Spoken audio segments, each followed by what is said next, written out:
Well, a British company is offering a safer alternative to the sometimes dangerous kerosene lamps widely used in the developing world. The electric-powered device is called Gravity Light and costs just $5. It uses the force of gravity to keep the lights on. VOA's Paul Ndiho tells us all about it. A UK-based firm believes its electric device powered by gravity could provide cheap and safe illumination for hundreds of millions of people around the world who live off the electric grid. The design and innovation firm deswat.org designed the Gravity Light as a sustainable lighting solution. They say it's cheaper than solar power and safer than kerosene fuel. So the product consists of the generator ambient light unit. It's shipped in a very robust bag which takes ballast. You take it out of its bag, you fill this bag with gravel, whether that be aggregate, sand, soil. You attach the bag, you hang the product, and when you lift the bag, then you have your light source.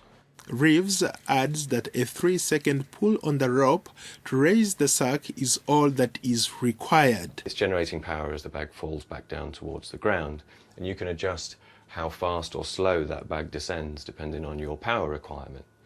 The general ambient light level, you can have 30 minutes of ambient light, which is at a relatively low power level, but if you want to increase the brightness or the intensity, you can reduce that duration, meaning that you'll be doing more lifts, but that will become every sort of 20 minutes or so, and you can have a more intense light output. Many people living off the electric grid rely on kerosene fuel for lighting once the sun goes down, but it's expensive.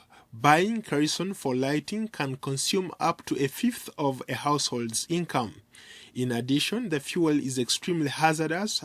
The World Health Organization, WHO, says that those who breathe kerosene fumes inhale the equivalent of smoking 2 cigarettes per day. It also poses a serious fire risk. The Gravity Light throws out less light than most solar-powered devices, but the team says it could be used by consumers as a bridging technology. With no running costs after the initial low-cost purchase, the company believes has the potential to lift people out of poverty, allowing them to save money to buy more powerful solar lighting systems in the future. Martina Redford, Gravity's co-founder, says the device could be a godsend for poor rural communities. The trouble with solar technology is that you have to charge a battery with the solar power that you've gained from the sun, and then use the battery power to power the LEDs at night. In Africa, there is a problem with the cost of units, so it was really important to find a way, the cheapest way of supplying light, reasonable quality light to these people. With the $55,000 initially requested, they had promised to fund the manufacture of 1,000 gravity-powered lights for free distribution to impoverished communities in Africa and in India.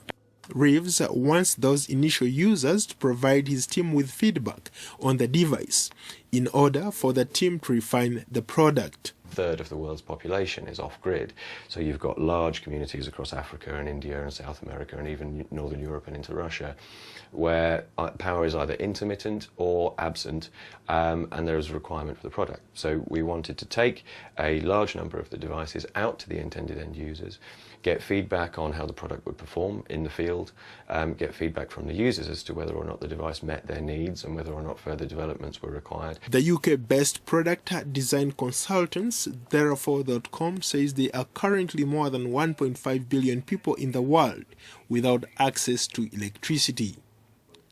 Paul Ndiho, VOA News.